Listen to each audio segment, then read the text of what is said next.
Hi everyone, this is Joseph. I just finished watching US Custom Border and Protection Agency's Open Forum, CBP's Open Forum. So I couldn't wait to see what the directors have to say, and it was so good. Can't wait to share them with you. Let's get started.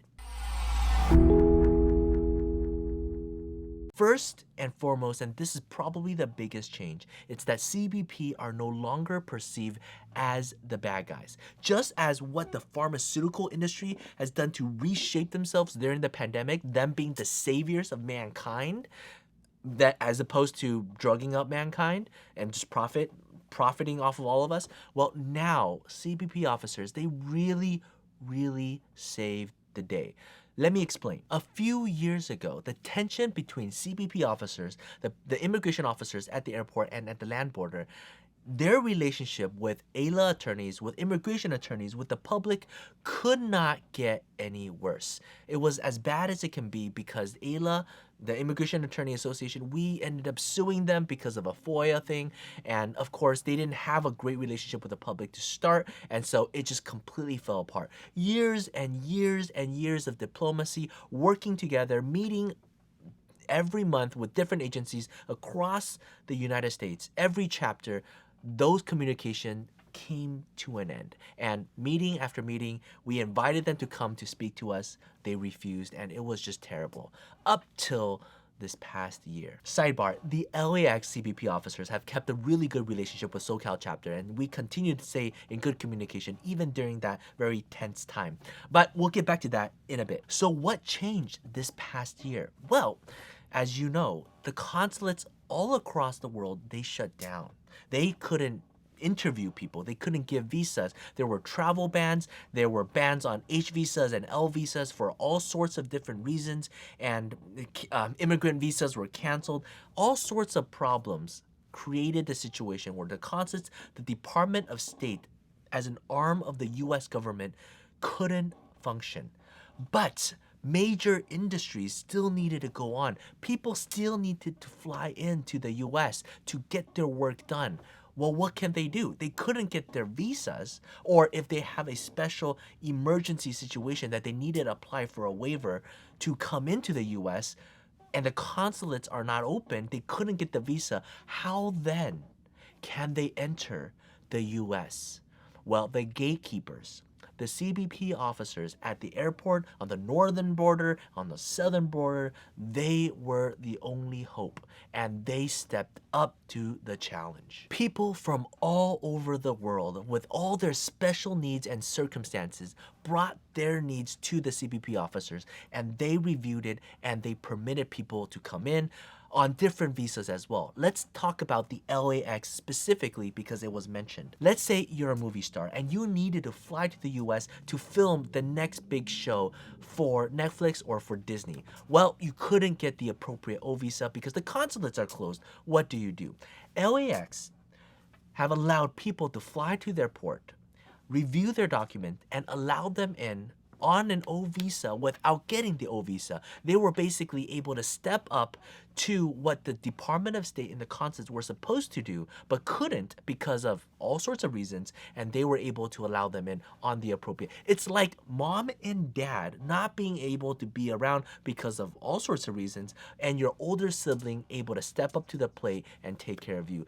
They win the gold prize. So during the open forum, all the CBP officers, they were just sharing all the things that they were doing to help America get back to its place and help the whole global economy continue to work. It's absolutely remarkable. If you want to see an agency really stepping up to the challenge during this pandemic, a book needs to be written, but you can also download this from Aila Agora or Aila University or wherever you get your podcast.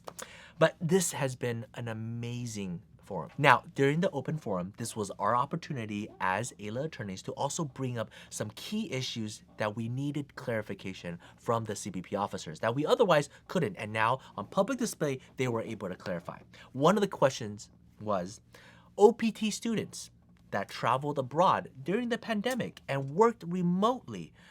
Are they or are they not international students? And how do they get back in? A lot of people, right, during this past year, they had to leave or they wanted to leave the US because the US had a raging pandemic and they were still legitimately working remotely. This had never existed in the history of immigration. What are they considered when they try to come back, and what documents do they need? The CBP officers at the national level explained, well, bring their OPT card and prove that you've been working, and that will be okay. So that was a breath of relief to a lot of the practitioners, and I'm sure to all the international students around the world who left the US and are planning on coming back. They are still considered international students. Another key issue was regarding lawful permanent residents who have not been in the US for over a year.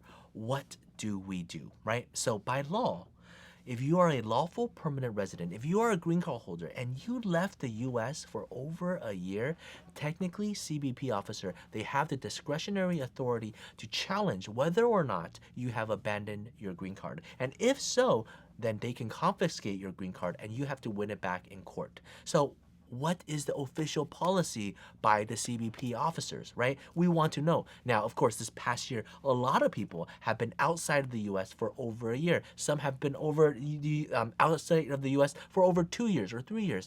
What is USCIS, or what is the CBP officers' policy?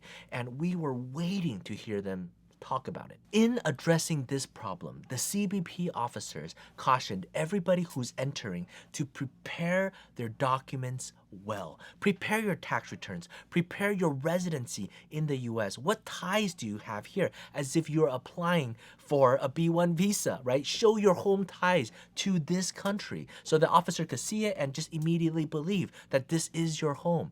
Prepare documentation to show why you have been abroad temporarily and why you couldn't come back. Canceled plane tickets, all of these documents that they want to see because they want to let you in. They're not here to try to reject you. They cautioned and they encouraged us and they thanked Aila for providing such useful information regarding the airlines, regarding how people can come back in. And because CBP, it was not their place to advise the whole world, all the LPRs across the world, and how to get back in the country. It was the Aila attorneys gathering all this resource, talking to CBP officers, preparing everything, and telling the clients and helping them get on the plane and get back into the US. One of the most beautiful things about this relationship between CBP officers, US Aila attorneys, and the consular officers, and exchanging tactics. How do we help these lawful permanent residents abroad come home? They've been trying to come home, but the airlines rejected them. They couldn't get a ticket. How do they get a boarding foil so that they can board the plane so that they can come back in? What are the documents that CBP officers need and request so that they can enter the US smoothly? CBP officers have to face thousands of people flying in.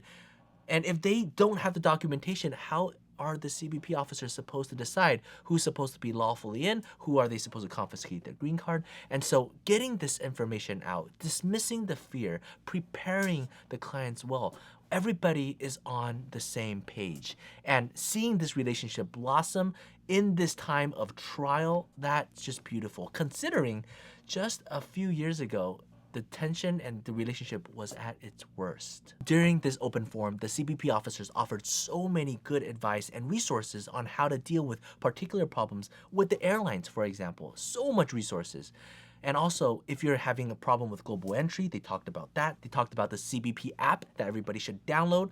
And also, if you have a problem that you need to redress, the redress program, how to deal with the northern border, the southern border, and the different airports, and what airports is able to do. So much good information from the CBP national level.